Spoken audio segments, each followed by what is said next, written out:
Yeah, recording in Okay. progress. So we'll get this all in. Well, the weather next week is supposed to be beautiful. It's going to be in the low 80s, which is a nice change from even what it was last week and definitely the week before last. So typical mid-September in Virginia, which I'm looking forward to. I think hoping that our days of the 90s are done.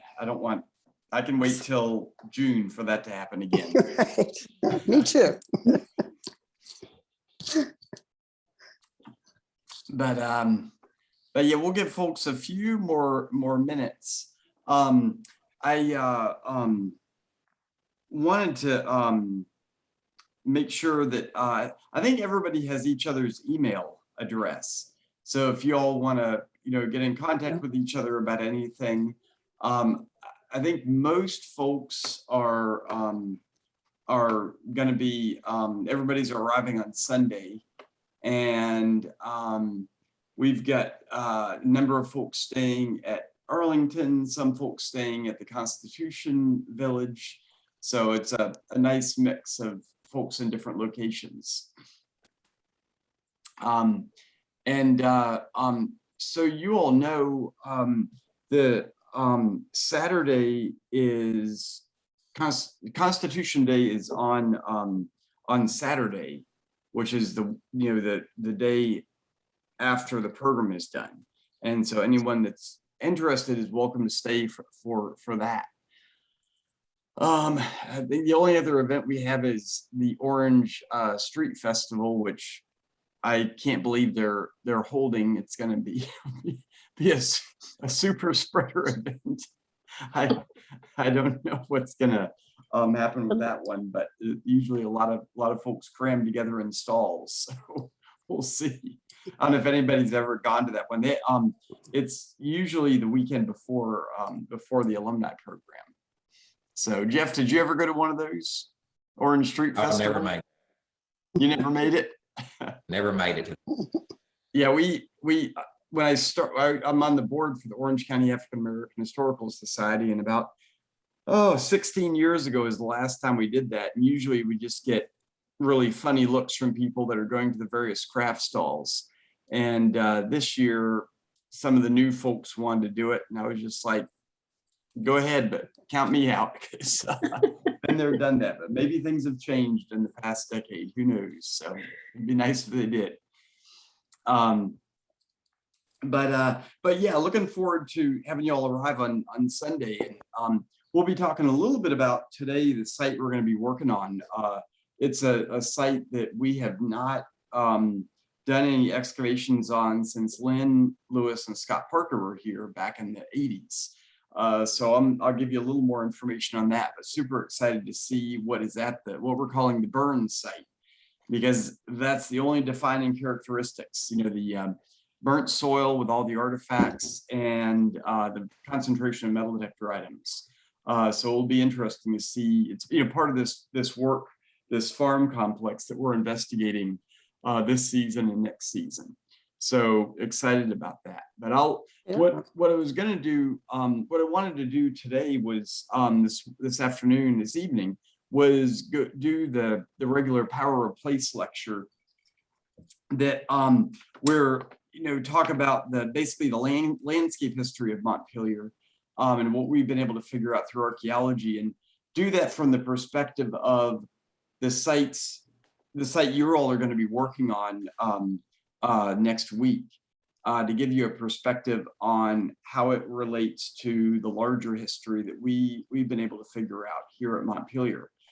And one thing about the with the being at Montpelier that meant that all of you all know about from coming over the years is just the power of being on that landscape, to be able to not only be at the sites we're excavating, but then also knowing the history of what Montpelier is and being able to stand there at that site. And one thing I always like to do is just to get people's perspective and starting to think about this, is to get people's ideas of what, if y'all have heard of this concept of power of place and what it means to you all. I know the trust uses this quite a bit, the National Trust for Historic Preservation. They're the ones that own Montpelier. But what do you all think of when you think of power of place, especially at a historic site?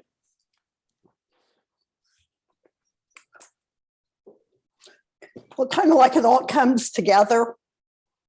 You know, you need water, so there's water there, maybe heights and lower, just something of everything that's going to help you survive.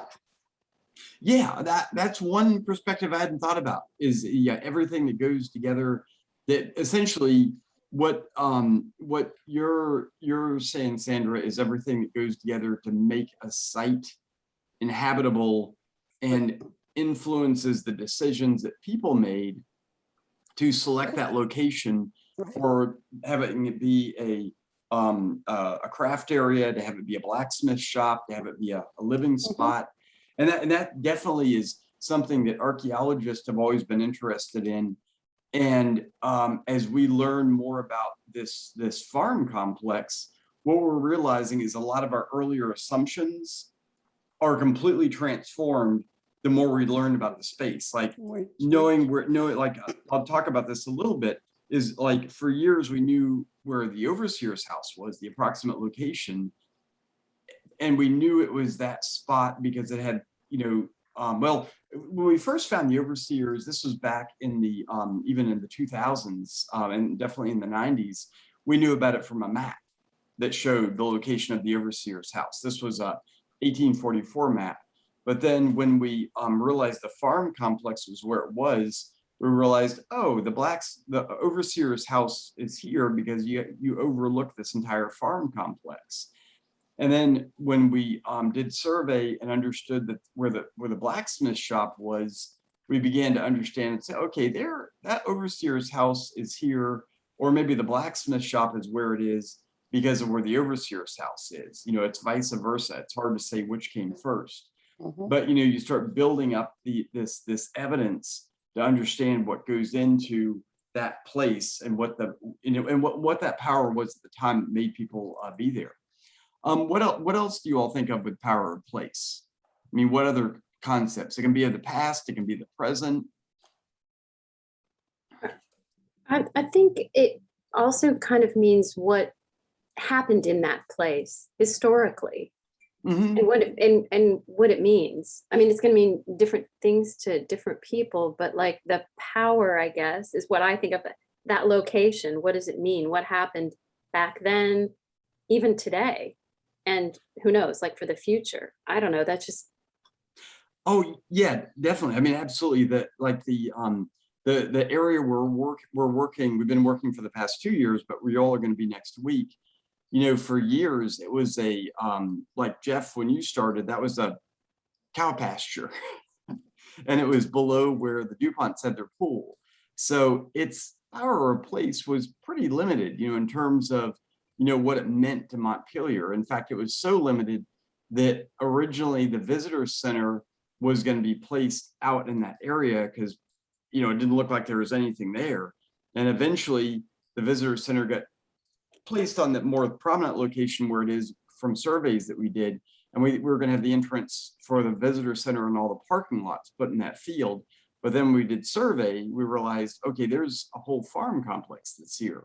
So the power of that place for us as a historic property is what we wanted to convey to visitors. It changed with understanding what sites are there. If it was a field and it had been worked, say, is what we were, it was what we originally thought it was tobacco fields in the early to mid 18th century.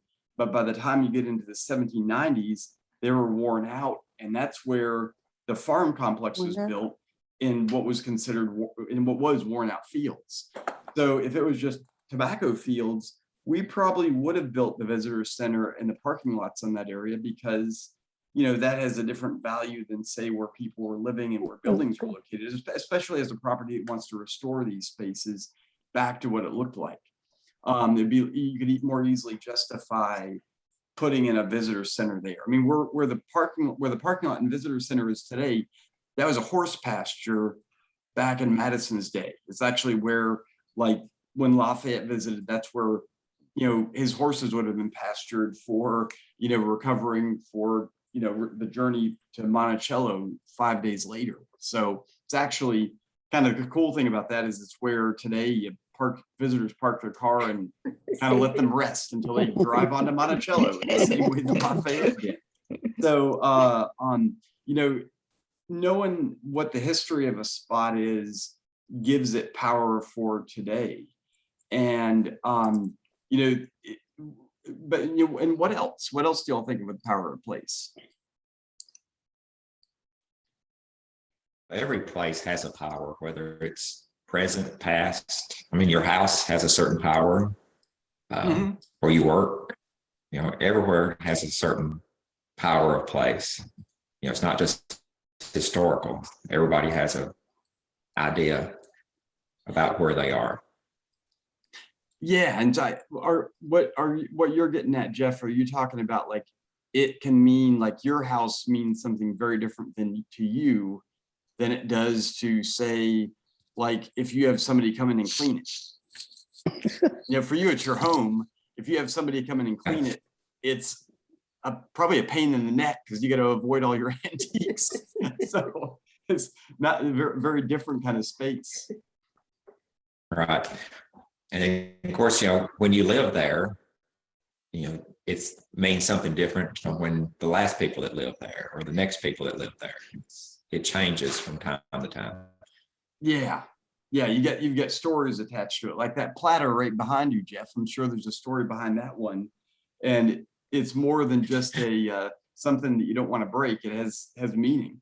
And that's where, for different groups at Montpelier, we've, having different groups come to Montpelier and take part in either visiting or especially taking part in programs, we've really seen how, that the space for descendants means something very different than people that don't have any kind of family connection to that area.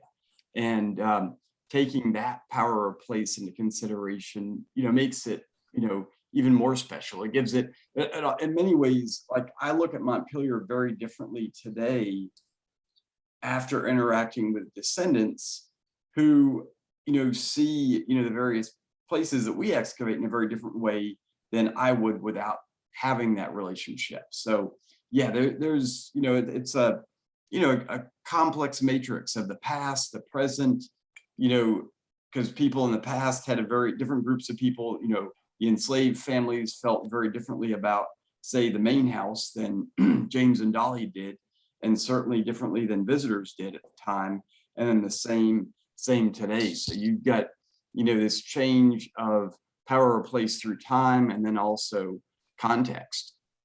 And so this is something that,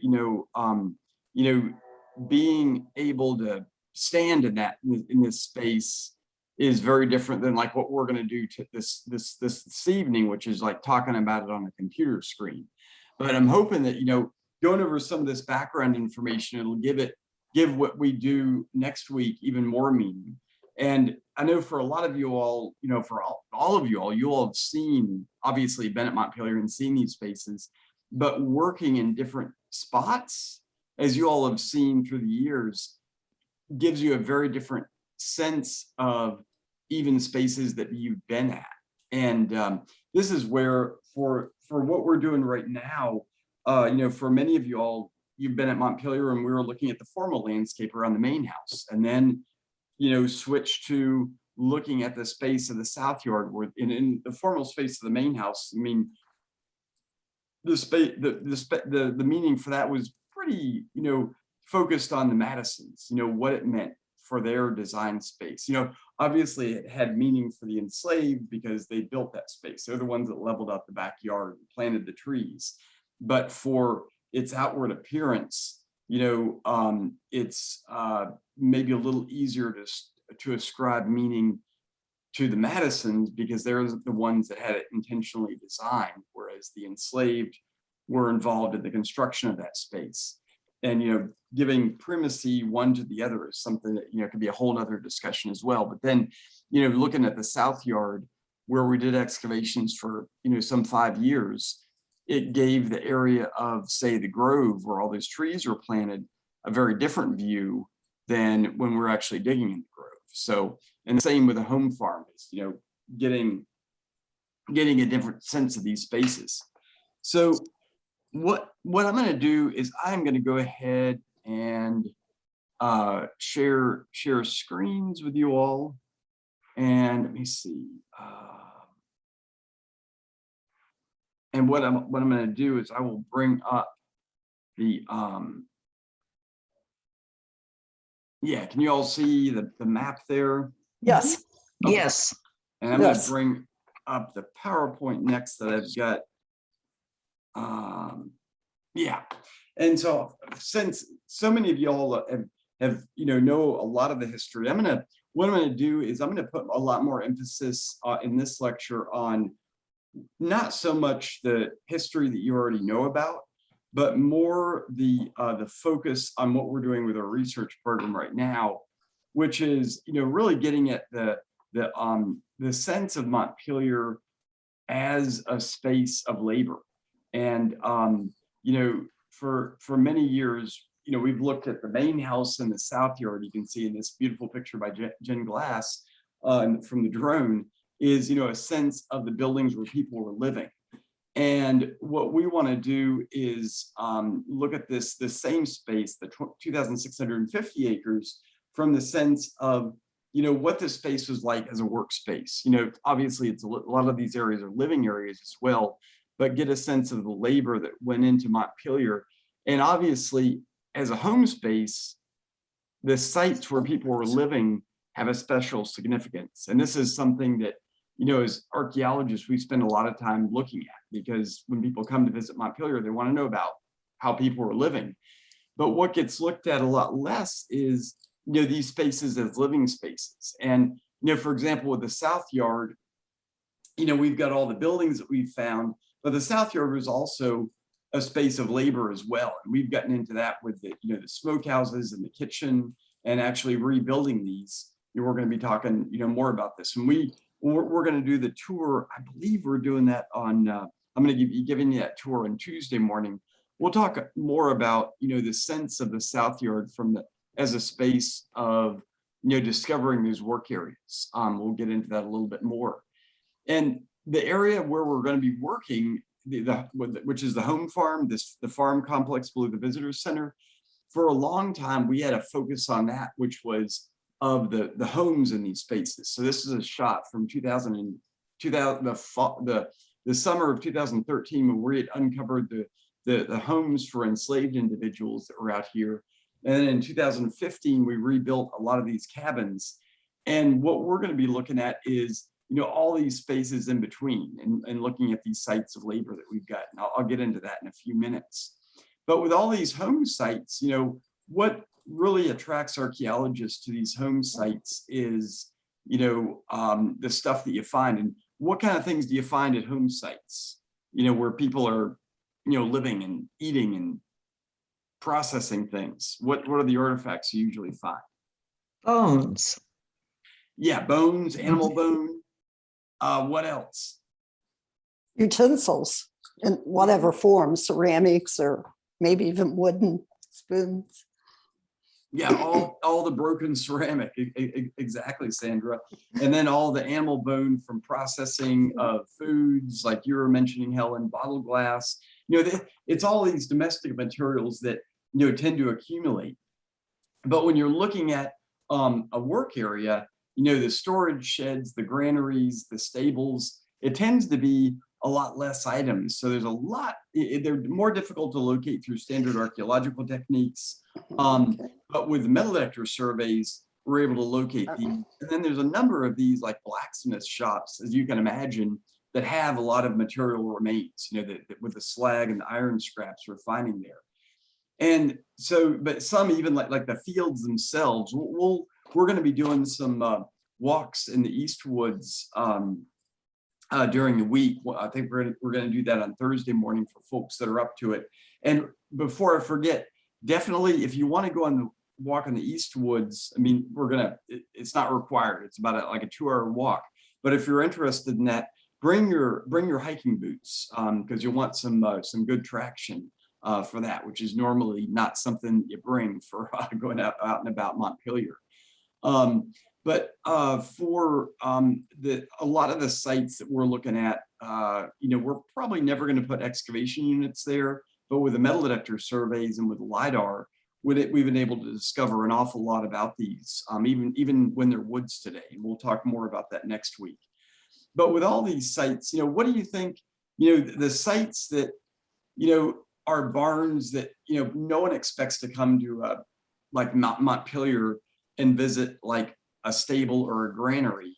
And so why would we even want to, look at these sites and build them or investigate them and then, start to reconstruct them? It gives a more complete picture of what the entire area was rather than just the one snapshot. It really gives you an idea of that time period and what everybody was doing, I think. Yeah, absolutely. Even like you're saying, Karen, even though it's not expected, it is part of what that whole picture is.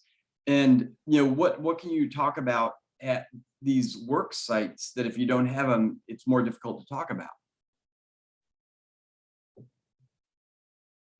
Yeah, I mean, I think it gives it a much better sort of historical reference for people to really be able to imagine what you would have done in that era. Good. We wouldn't have all been Dolly Madison. We wouldn't have all been Madison, right? So where would we possibly have fit in? I don't know. It just brings it to make it a little bit more real for all the different things that could have been going on there.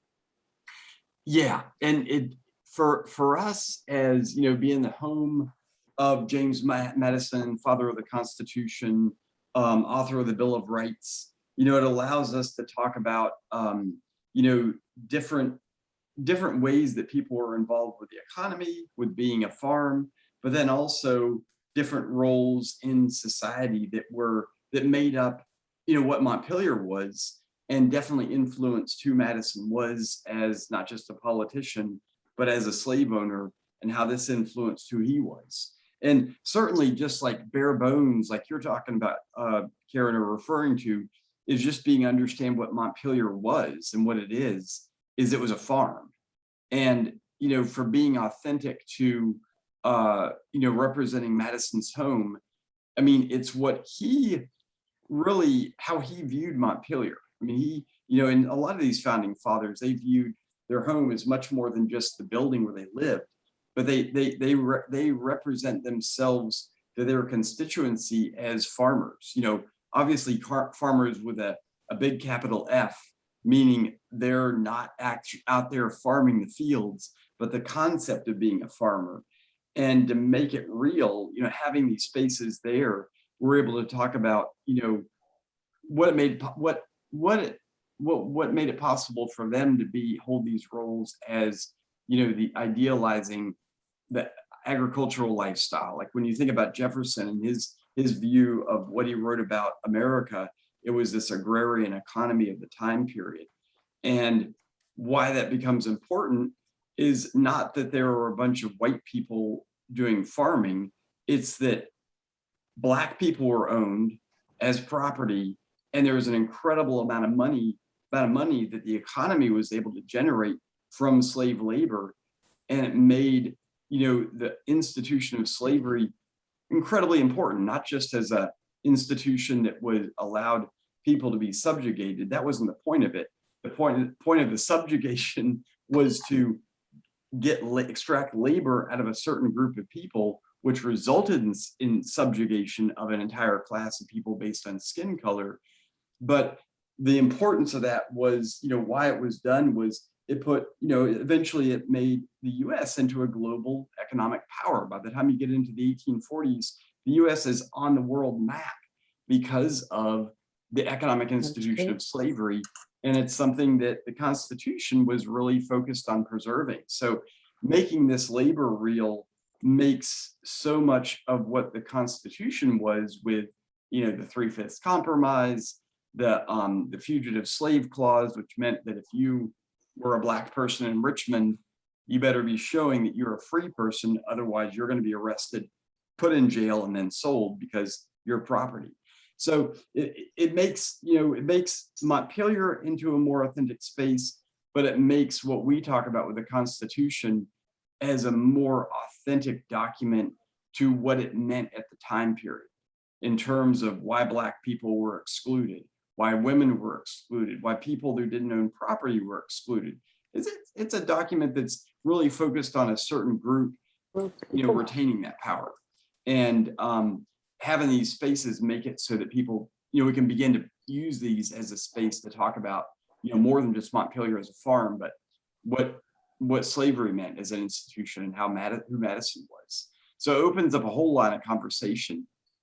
And for what we do at Montpelier, it also means that what we're finding in the ground, the preservation we get, is pretty important because it's only through the archaeology we're able to make these discoveries. As you all know, with John Payne Todd, you've heard the story about all the documents being burned in the 1850s that meant that all the maps showing where slave quarters were located, where the fields are, all that got burnt up. And the preservation that we've got at Montpelier allows us to recover this from the archaeological record. And this is these periods that all know so well from the formation of these sites during the Madison ownership of the property from the 1720s until 1844, when Dolly sold the property. More importantly, sold all the people that made up Montpelier. But then you've got 2 centuries of preservation, the 1840s through 1901, where slavery ends and you go down to about 20 individuals. And then the DuPont period of the 20th century, where the DuPonts don't need to make money off of plowing fields. They run it as a country estate. And we'll go into some of the details on that, especially for these farm sites. But with Montpelier, the visitor core, that you all know and appreciate so much, it's a small part of this 2,650 acres. And as you all know, the most of the core is made up of Madison land. The Madison plantation of the 1780s, 1790s is this area that's in this yellow shading. And these adjacent lands, the white is the area that's owned by the National Trust for Historic Preservation. These southwestern edge, and this northeastern edge is owned by 2 different families, the Smith family for the most part up here, and then the Newmans down here, which today Grelin Nursery is just right over here. And actually, when I send a link to this, I'll send a link to a blog that I did a couple of months ago that talks about, one Montpelier many plantations and how these plantation boundaries change through time. And even, in the post-Madison era, how some of these, the Willis family buy off this section, which is the Eastwoods, that we'll go back and explore next week. But with 2,700 acres, we've got about 1,800 acres of woods. And then of that, we've surveyed about 400 acres. And this is this area we've done metal detector survey, these green blobs with the red and yellow in here. This is the 20-meter survey that we've done. And I'll get into a little more details on that in a couple of minutes. But with this, we've located, all kinds of sites across the property. And what we've been able to do is really come up with an understanding of, what would have made up, what this landscape would have looked like. It would have been mostly fields with maybe about 400 acres of woods, but then sites all across the landscape. And this is something that, as we go beyond the visitor core and start doing, more excavations in some of these remote areas, there's just so many sites to be discovered and excavated. And we got to, what'll be interesting over the next decade is, what sites we begin to look at, further away from the visitor core. I'm hoping in maybe the last, decade, selfishly, of my career at Montpelier, we can look at some of these more remote sites, because I think it's going to give a different character, to this landscape, especially as we start to develop trails in the woods and draw connections between Montpelier and adjacent plantations, which the Montpelier Descendant Committee is very interested in doing. So, but for getting back to, the core, the historic core of the property, what I want to do is quickly go over the 3 generations of Madisons and talk about that ownership, not so much from the sites where they lived, which you all know very well, but more the what kind of agricultural activities was happening at Montpelier during this time period. So for the early period, the 1720s through 1761, you all know about this as being Francis Madison's period of ownership. And if you all are interested, I just finished a paper Chris and I did on Francis's tenure at Montpelier and writing about it from the perspective of her as a matriarch. And if you're interested, I'll send you that paper. It's in a Google Doc. And actually, I just literally submitted it today for peer review for publication. And would love to see what you all think about it. I'll send you, I'll create a PDF of it because the reviewers are looking at it right now. And if there starts to be like 5 or 6 other people poking their heads in, it might confuse them. So I'll make a PDF of it and send you all a link to that. I'll do the, let's see, do the plantation blog, just making a note. And then Francis paper. But when Francis Madison was running the plantation in this early, pre-Revolutionary War period, she was essentially running it as a tobacco planter, meaning she was having her slaves use hoe-based horticulture to hill the soil into mounds and then plant tobacco plants on these areas of raised topsoil, in many cases in areas where the trees have been girdled and cut down. And they, because the roots were there, they weren't able to plow. And this kind of agriculture, while not creating as much erosion as plowing did, exhausted the soil in terms of the nutrients tobacco did. Within probably like about 5 to 10 years, each of these areas, especially in steeper slopes, couldn't be worked by tobacco anymore.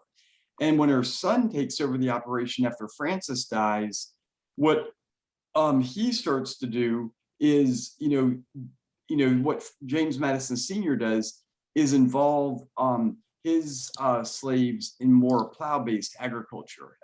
James Madison Sr. and his wife Nellie Conway Madison, they run a thriving blacksmith shop where some of the first plows in the Virginia Piedmont are actually made. And so he gets his slaves involved in plowing, which allows these older tobacco fields to be converted into, multi-use fields such with corn, grain, and other plow-based agriculture, and start to work a lot more areas. And during the Revolutionary War period, it allows for more of a grain-based economy, which Europe is actually, there's a much more greater demand for grains, especially with all the wars that are going on in Europe. So the second generation of Madisons, along with the first, are able to make a mint off the land between doing what James Madison Sr. does with having a blacksmith shop where he's selling things, especially when James Madison is a child, and it's just this little house they're living in up by the main house. And when we visit the South Yard on Tuesday, I'll talk a little bit about this. We discovered that the South Kitchen, and many of you all know this, turns out that was, if you visited in 1765, this is what this fence looked like. But prior to 1765, it looked more like this, with just this planter's cottage right here. So when James Madison was a child, even though this is a painting of Madison when he was in his early 30s, he looks like he's about 12 years old. When he was up until the age of about 10, this is what it would have been the building that he grew up in. And at that time, his grandmother was running the farm as a tobacco plantation, and then the parents were doing more, jobbing out of slaves, serving as merchant factories, importing goods from Europe and selling them to the local community. And it's only after when the grandmother dies that the parents start, doing more plow-based agriculture in the 1770s and 1780s.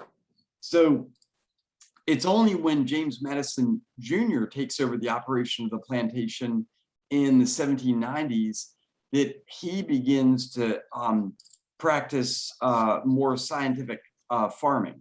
And so, meaning he has his slaves practicing scientific farming, where he talks about writing letters to the overseer, where he's having his slaves ordering the overseer to have his slaves plow around the slopes, meaning do contour plowing, and is more concerned about erosion, practicing manuring of the fields, more animal husbandry with experimenting with oxen that allow more manure to be in the fields.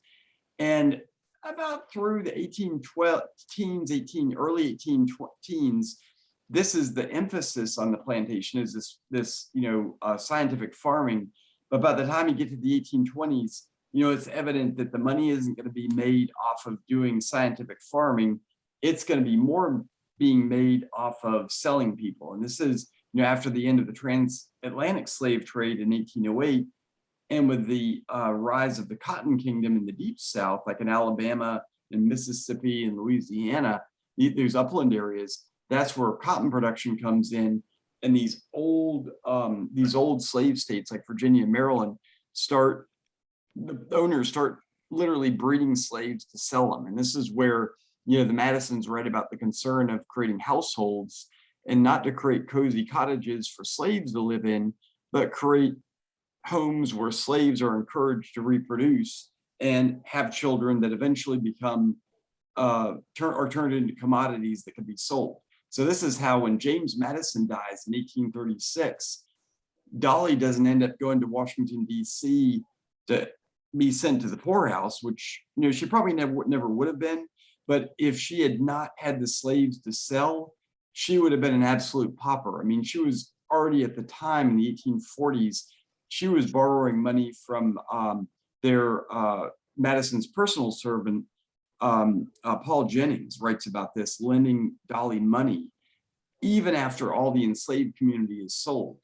So, that would have been when Dolly sells the property in 1844, Montpelier goes from a plantation of over 100 slaves down to about 25 slaves, and it never returns to the level of operation it did in the late 18th and early 19th century. And this is why so many of the buildings are either abandoned or torn down. So like by 1844, all the South Yard, by the 1848, all the South Yard, all these buildings are gone, and leads to this incredible preservation of the archaeology, but of course leads to all the enslaved community being sold and the breakup of this community that had been there for about 120 years. And this is something that, even today, the descendants are trying to find connections to reconnect, these families back together.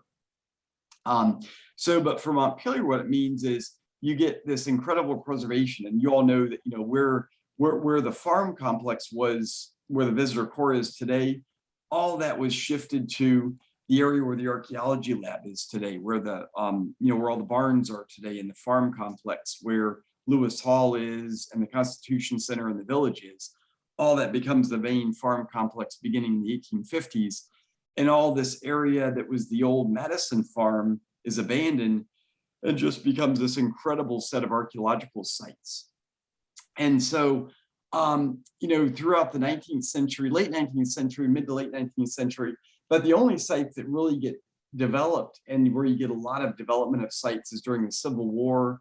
And you all have seen this, in the tours you've been on with the South Carolina camps and all these summer camps that we've got in the woods where we're going to be walking next week in the East Woods.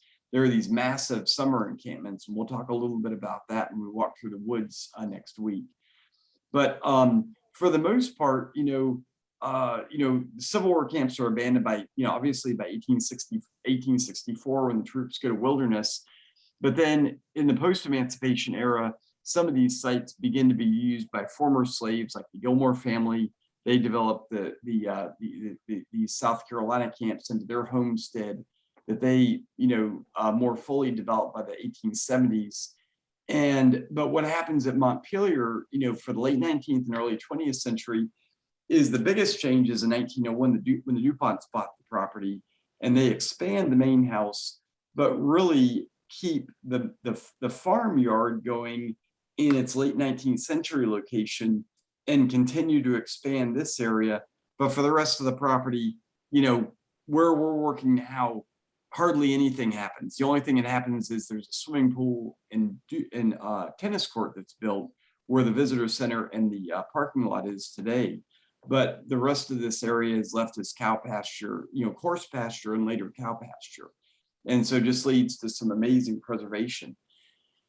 And this is where when we, restored the house in the 2000s and bring it back to the Madison era, we begin to discover, all this landscape that's just impeccably well preserved. And actually, I don't know, for those of y'all that have seen some of the lunch and learns, we're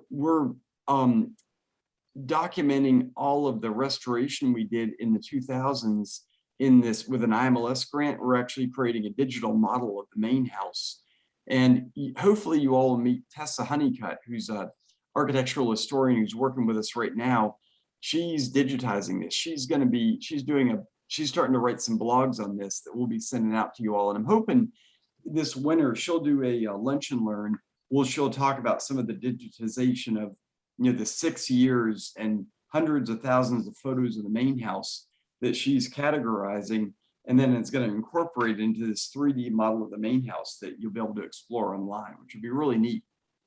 So those of you all that, followed the mansion restoration in the early 2000s, a lot of this data will be made available. But for the archaeology portion of this, we're actually going to be, there's no one here, but we've got a number of volunteers, remote volunteers, that have been digitizing all the excavations we did in the front yard. And actually that's going to be part of this model as well. So all these excavations we did at the front lawn with the post holes for the fence line that we're able to document, all that's being digitized and is all being put in GIS. And we're using the same system that we're developing with this IMLS grant to make everything, put everything on the internet in these digital models for what we're doing in the field. And when you all are in the field this next week, you're going to see that we don't use any paperwork. There's hardly a piece of paper at the site. What we use is iPads for recording everything in the field. So instead of, I don't know where my iPad is. I'm hoping that it's in the front room with our iPads. We're doing, recording. All the photos are going into the iPad, drawings are going into the iPad. And what it means is the unit that you all are working on this week, you'll be able to follow it over the next couple of weeks in terms of the different layers that go down and even the artifacts that are found. So we photograph the artifacts in the field and all those get put into the layers. So it's been a really exciting process. But what it means is the backlog of excavations that we've done still need to be digitized. So if anybody's interested in helping us with, basically re-excavating these sites digitally, and what we do is we put all the data into the Google Drive, and you're actually able to, look at one of these units and go through the topsoil through layers A, B, C, and D, digitize it, and then categorize all the information. So it's like going back and excavating the units all over again digitally. So like Jeff, you excavated, I can't remember, you remember what unit you excavated in the front yard? Let's see, in 2006, it was over in this area. Did you excavate a post hole, Jeff? With the front yard? No, in I don't think I 2006? did. Huh? No, You I didn't? think I was just out in the middle where You're in the middle in this area? All right, I'll have to locate that unit, but those, we've actually digitized those, and those are in online on GIS. What we're going to be hitting next is this part of the season in 2007, but in 2007 during work study, y'all were down in the at Dolly's Midden. So we're going to be digitizing that as well. So just it's been really fun going back and putting all this stuff in digitally, because it allows us to really assess this data anew with data that we've never had access to, because it's been trapped on either pieces of paper or the unit photographs have been on a hard drive that no one can get to. So it's a really exciting project, and finding ways to do this with volunteers remotely to really crowdsource this and make it happen, at a faster clip, which is really cool. And Helen, I was going to have you be involved in some of this week as well, and people can see what you're doing when they come by the lab. But for all this, so for all the work we've done on the main house, everything from the front yard that we excavated with the front fence to the pine alley and the grove, all this we're going to be revisiting with the digital IMLS project. And then especially, Dolly's Midden over here that we excavated in 2007, with all these units in the slope area right here, downslope of the fence right here, and with all the artifacts we found, and then the back lawn with the bunker excavations, and then especially the south yard with all the units that we excavated there from 2008 all the way through 2017.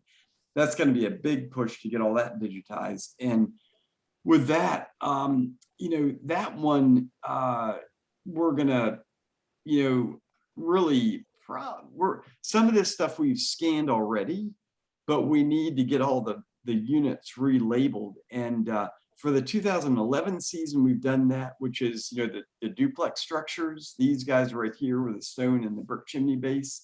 But when you get into the smokehouse, I think there's been some of that that's been relabeled, but there's a lot more that needs to be done, like with the 2016 and 17 season.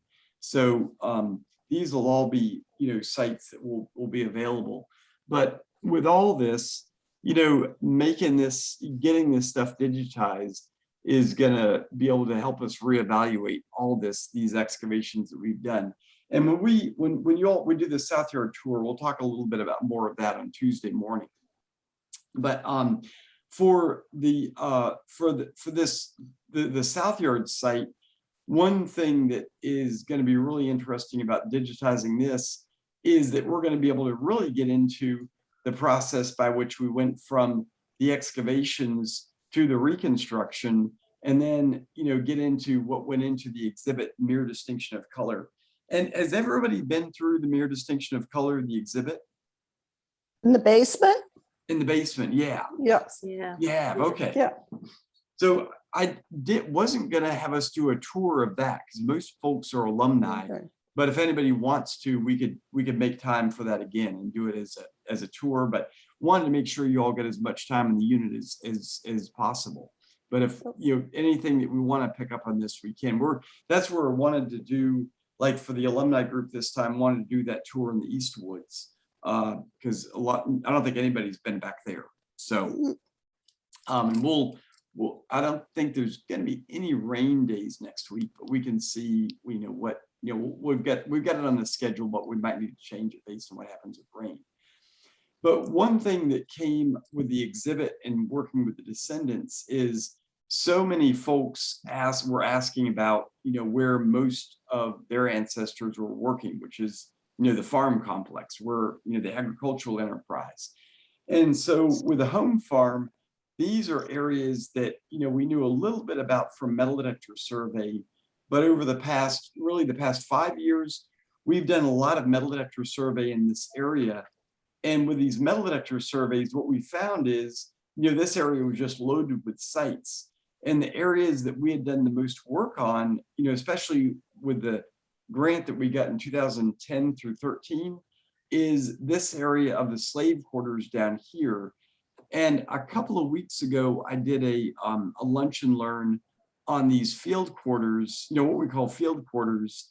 But with all the work we've done on this farm complex over the past year, what we've realized is there were a lot of people working in really specialized areas, everything from the blacksmith shop to the farrier's shop to this threshing barn.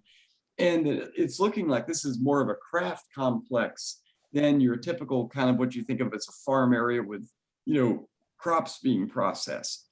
So it's making us want to rename this, basically, the farm complex, but then these slave quarters, more of the, the managers of the farm complex were living here, who were enslaved individuals, and also the skilled artisans. And this is where, like at the field slave quarter, what we call the field slave quarter, we were finding blacksmith material, and we had no idea why we were finding that, because when we excavated this site, like when Gene was here, and we had this subfloor pit opened up here, we didn't realize that the next ridge over right here, there was a blacksmith shop. So we had no idea this blacksmith shop was here when we were doing this excavation in 2012. Well, today we know that probably the blacksmith and their family was living in this location right here. So calling it the field quarter is a bit misleading. This is something we're needing to revisit. And again, this digitization project of redigitizing all these excavations in GIS is going to help this process. So, but with this, this gets into what we're doing with the metal detector surveys and the property. With these metal detector surveys, what we're able to do is locate sites that aren't just, the quarters where people were living, but these more ephemeral sites like stables, work sheds, and threshing barns that don't show up if you don't do a metal detector survey. Because at a stable or a threshing barn, you hardly find anything with shovel test pits that are dug every 10 to 20 feet. You might find a nail or two, but it's when you do the metal detector survey that all of a sudden you get these little blips out here. This map right here shows the metal detector survey that we did up until about 2 years ago. All the green areas are the low concentration of hits. Where you start to get these red areas, this is where you get into, 40 to 100 hits. And these are all 60 by 60 foot areas, like 1/10 of an acre each. And when we do these metal detector surveys, what the metal detectorists do is they sweep each of these areas for hits and do a hit count. And that's how we're able to locate where the sites are. But then, and you all know this, what's the most common artifact that they're locating in these metal detector surveys? Nails. Nails. Absolutely. Nails are the Montpelier gold. Nails, not only locate where the sites are, but we're also able to date the nails. Yeah. And then we know when the building was built and when it was repaired. And so we're able to differentiate a pre-revolutionary era tobacco barn from barns that James Madison Jr. had built in the 1790s when he takes over the plantation with these machine cut nails with either rot heads or the L-headed nails. And then the later dating ones that date to the early 19th century, the 18 teens and 20s, during the retirement years, when they could start to consolidate slaves into the home farm, and also around the main house when they're doing less, more focused on having households set up for producing more slaves, for extending lines of credit with having more people that can be used as credit for loans, which is what a lot of the entertaining they were doing in the 1820s and 30s, where when Marquis de Lafayette visits and he's served by a sea of Black people, bringing all these platters out, the guests know, hey, my loan is secured, that I let the Madisons borrow money by all these people that can be sold at the drop of the hat down in New Orleans and down to Richmond. So, but with these nails, what we're able to do is date these sites. And then when we start to look at these areas, that's where we're able to figure out, okay, you've got all these sites we've found, but then able to know what time period they date to. So for example, like Mount Pleasant, we know it's the early home site because of all the rot nails we find. Whereas all these other sites that are in blue, these are dating to the retirement era, when a lot of the agricultural operations get centralized in this farm complex in the 18 teens. So, and one of the earlier sites of this farm complex is the tobacco barn, this building that is right where the path comes across and goes over to Mount Pleasant. This is one of these buildings that was built in the 1790s when James Madison Jr. takes over the operations of the plantation.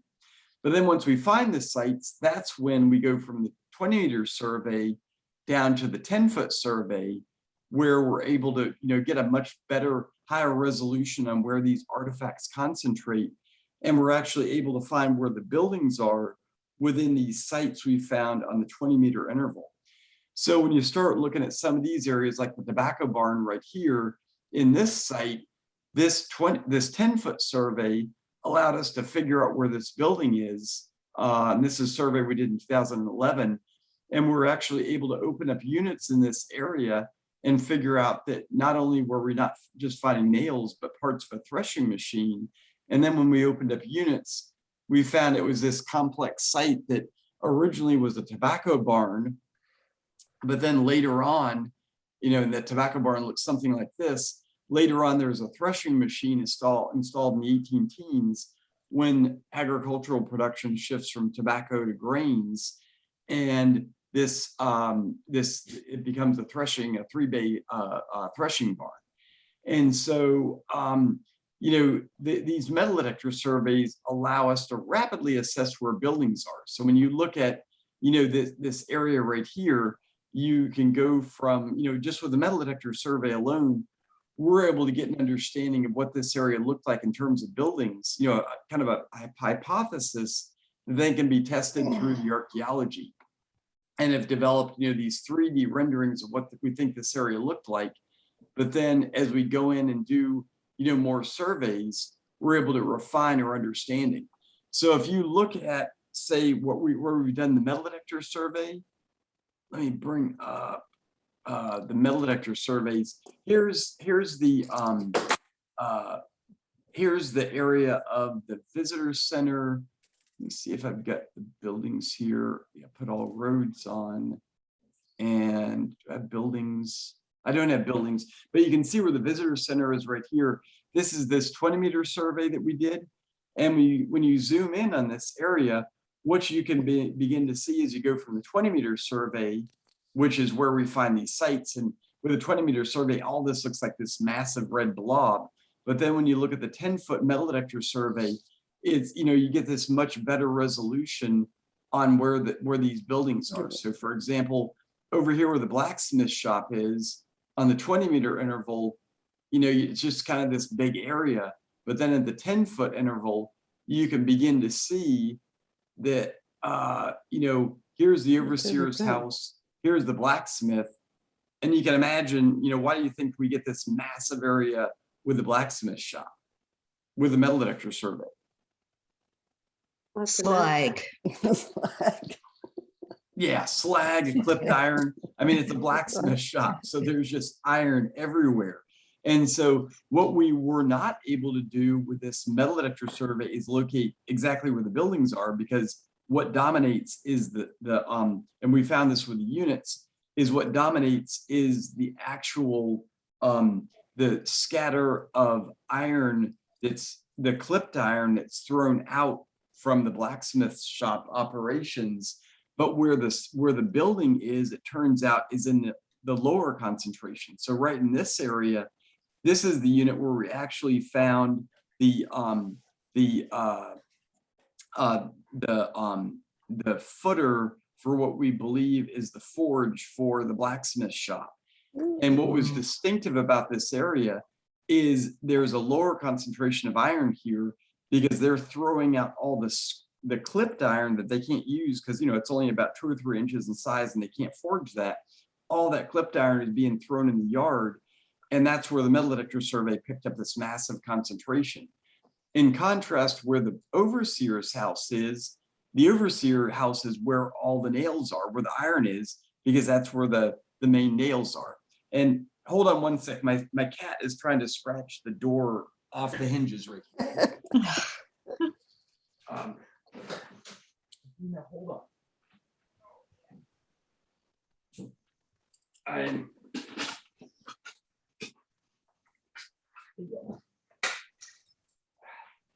All right, sorry about that.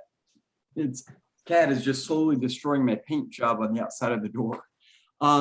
So with a metal detector survey, it allows us to locate where buildings are, and where the blacksmith shop is, and where the farrier shop is down here, where some of these activity areas are. But then where we're heading next is this area right here. And you might think, looking at where this concentration is right here, is that it doesn't look like very much. You've got this yellow area with a few orange spots. But one thing that we combine these metal detector surveys with is shovel test pit surveys.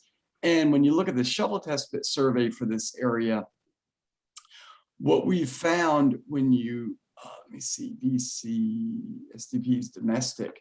When you look at the concentrations right here, you'll see that, you've got quite a bit in the way of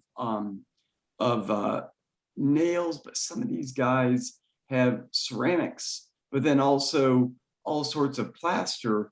But the other thing about this area is when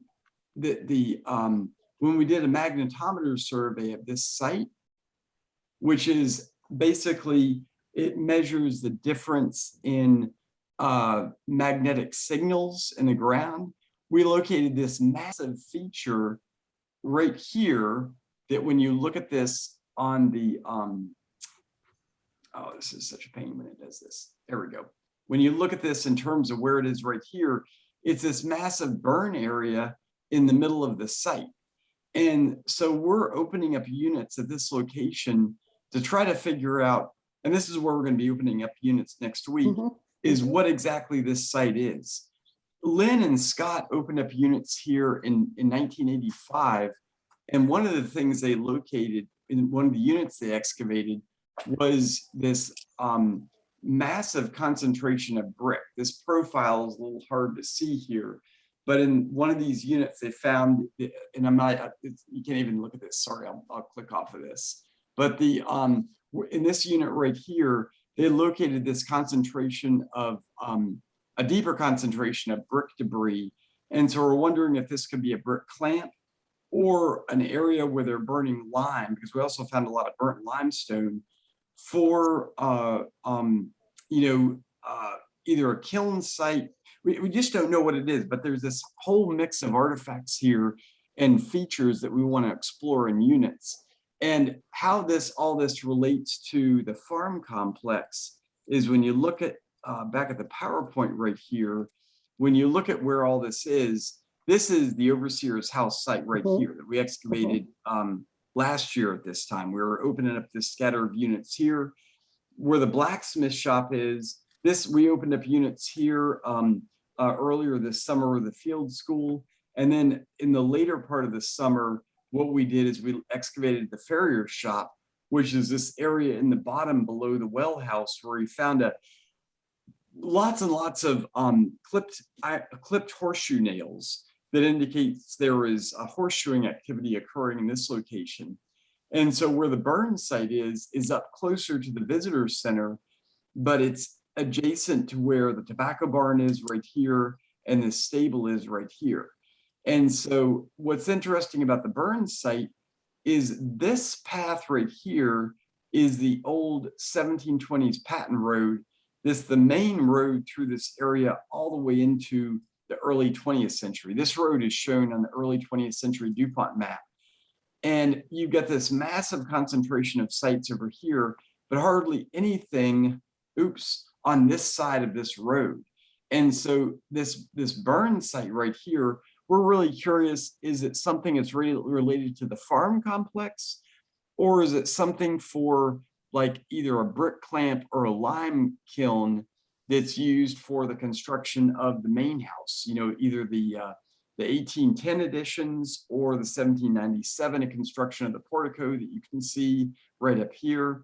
You know, just what is the date of this site and how it relates to the rest of this farm complex. But what's going to be fun about this site is, you know, there's some interesting features in this, and then understanding it in relationship to everything else. So, also this is a site, if you remember on some of the tours we've been on, this site right here has all these depressions that are in this location. But I've been wanting to open up units here for the past 20 years because it's something that there's something interesting going on at this location that, how it relates to the rest of this, we've never been able to figure out. And you can see this path right here. This is actually the location of the 1760s road that hooks up with the carriage road that goes in front of the house. And it's the orientation of these features is in line with this 1760s road right here. So all sorts of interesting things going on with this. But what we're gonna, what you're gonna be doing on Monday is starting in units on this site, and we're gonna have the sod taken off, but it's gonna be the first time we've excavated this site, since Lynn and Scott were here back in the 80s. So super excited about getting started on this site. We're going to be working on this site through for both the the program next week, but then also a program in early October. And then what we're going to be doing for the rest of the season is doing more metal detector surveys with Dennis, looking at the rest of this area. So we've got all this area where we've done metal detector survey that you can see with, these grids right here, but there's areas here that need to be finished. There's another site up here that we need to do 10-foot metal detector survey. And then finally, there's a slave quarter over in this area that we need to look at. And so we're going to be doing more survey than excavation with the rest of the season, when we don't have programs going on. But with the work study, with the alumni program, wanted to open up some units at this site because these units right here are actually the ones you all are going to be excavating. We're going to be focusing on these guys in the heart of the site next week. And then there's a couple on the side that if we all finish these, we might start these. But I think we're going to be pretty much, in the heart of this area for the majority of the week. So that's the picture with, what we're doing with these sites of labor. What I'll do is I will stop sharing screens right now and go back and see if y'all have any questions about this, have any discussion, get your thoughts on all this. Well, it looks interesting, but digging bricks, is that what we're doing? You said there's a what's lot wild of about this is when you look at the, let's see, the MDS hits for this.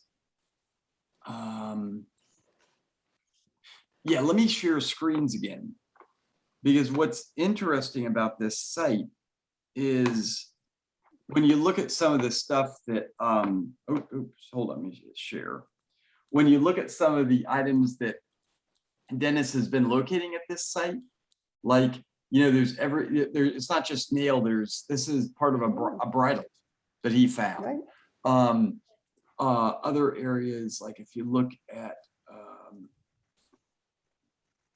this one is, iron strap for a barrel.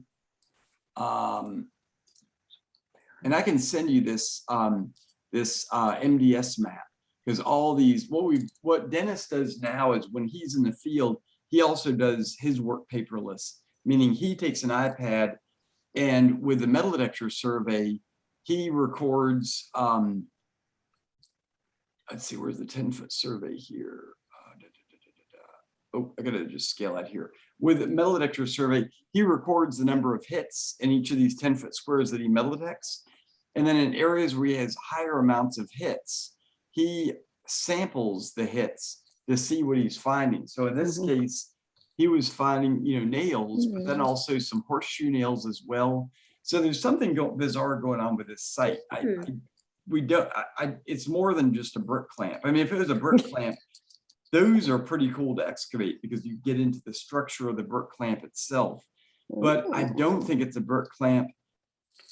But why there's a big burned area, but there's all these other artifacts. It's really, I'm dying of curiosity to get these units open. And we're probably going to be, what I want to do is with all these sites is open up enough units to show whether we've got features and what those potentially are, and then sort through all these sites that we are locating over these next, last season and this season, and then potentially apply for grants for doing the same kind of reconstruction we did in the South Yard out here and do more intensive investigation of some of these sites. And this is something where, want to work with the descendant community on seeing what sites they'd be interested in having us look at. And then also, who knows if we got a grant from John Deere, look at the finish the threshing barn site, or if, God knows what this site is. If it's some kind of lime kiln, get I don't know who makes cement. Somebody from that company to pay for Portland. Huh? Yeah, Portland cement. Allied Cement to come in and pay for the excavation of this site. But really, it's to really flesh out this area and understand, what was going on in this area. Was it a farm complex? Was it more of a craft complex? Because when you park your car here, you're actually closer to this craft area or whatever area this is than you are to the main To the house. house. Yes. So there's all kinds of, interesting interpretation that we'd be able to do in this space. Plus with the overseer here being here, what that overseer was involved in, what kind of activities he was involved in with, supervising the sites that are out in this area. So anywho, this, it's gonna, what's exciting about this is really the heart of the visitor area, and understanding what's here, we're going to be able to tell a much more dynamic story. And where we're at, it's just down the hill. You've got some really interesting sites to, start to be able to, do more intensive investigations on. Sounds fun. Excited. Yeah, Awesome. very, very exciting to see the turf come off and go into a brand new area. That's Yes. great. That's very exciting. Yeah, and not know what's there. That's the Right, coolest right. part. I mean, Hey, this Matt, site- you said that one main road is an old original kind of road. What about the one that comes across that kind of goes by is that like a more modern day road? Oh, Westgate Road. Yeah, is that more of a modern so the other one's original and that one is more of something within the last few. Yeah, let me share screens again. This Westgate Road, this one right here, we thought Westgate Road potentially, we originally thought Westgate Road was from the Madison era. Okay. And there's a chance that Westgate Road, definitely in front of the main house, we found, when we did excavations in 2009, that's where we found the main gate. So we're pretty sure this road existed in the Madison era, or there was just a fence here. But when you get into this area right here where the overseer's house is, this part of the road is cut through in the 19 teens. Because actually, if you look at the, actually it really shows up in the 10-foot survey or the 20-meter survey. Let's see, when you look at the 20-meter survey,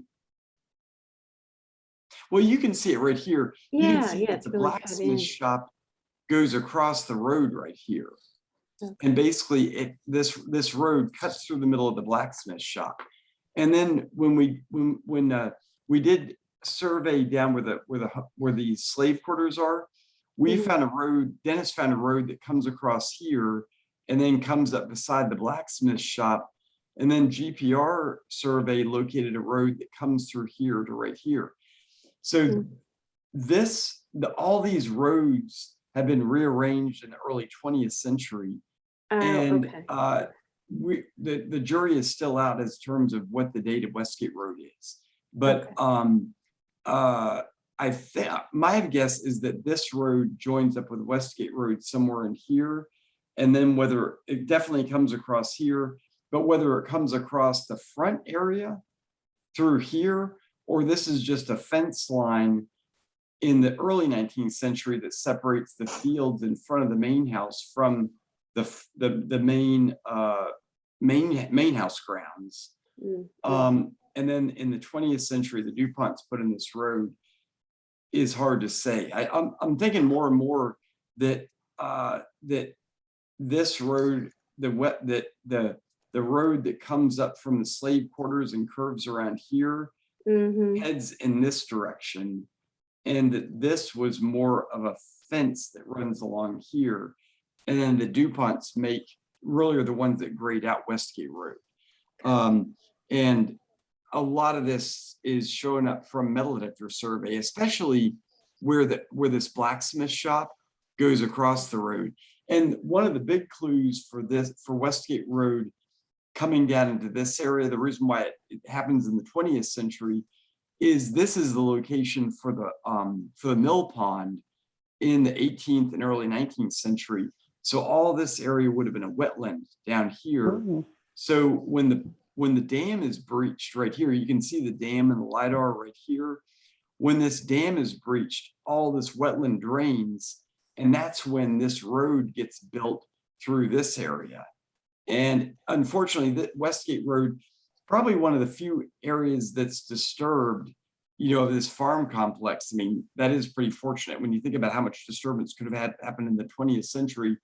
Just to have it be a road is pretty lucky. Right. And actually, the overseer's house, we're thinking that this, no, this is where the road comes through. The overseer's house, it looks like it might have been clipped by this road. Mhm. But the concentration, fortunately, we're finding evidence for the chimney for the overseer's house right here. What's a little terrifying, archaeologically speaking, is that we found a pier for the forge right here, and whether the forge is intact in this area, it might be that the forge is clipped by this road in the 20th century. But keeping my fingers crossed that when we open up units in this area, we'll find the forge, part of the forge intact. We'll just have to see. But nevertheless, if we don't find the forge here, the excavations we did over the past 2 weeks at the farrier shop down here, we've got a massive amount of brick down here. And what we're thinking is Hillary Hicks found a reference to what's called a water bellows that dates to the 1790s. We're thinking we might have found the original blacksmith shop down here that's run off of a water bellows. And there's in the DuPont era maps, there's a ram pump that's shown down here. But when Dennis did metal detector surveys down here, he found let me see if it's this. Yeah, he found a lead pipe in the backfill for the iron pipe that the DuPonts put in. And this lead pipe, it's cut. Dennis didn't cut this. It was cut when they installed the iron pipe. We're thinking that when this ram pump is installed by the DuPonts in 1901, they're redoing an older ram pump that was here from the earlier part of the 19th century. And it's located in this area because there was a blacksmith shop here.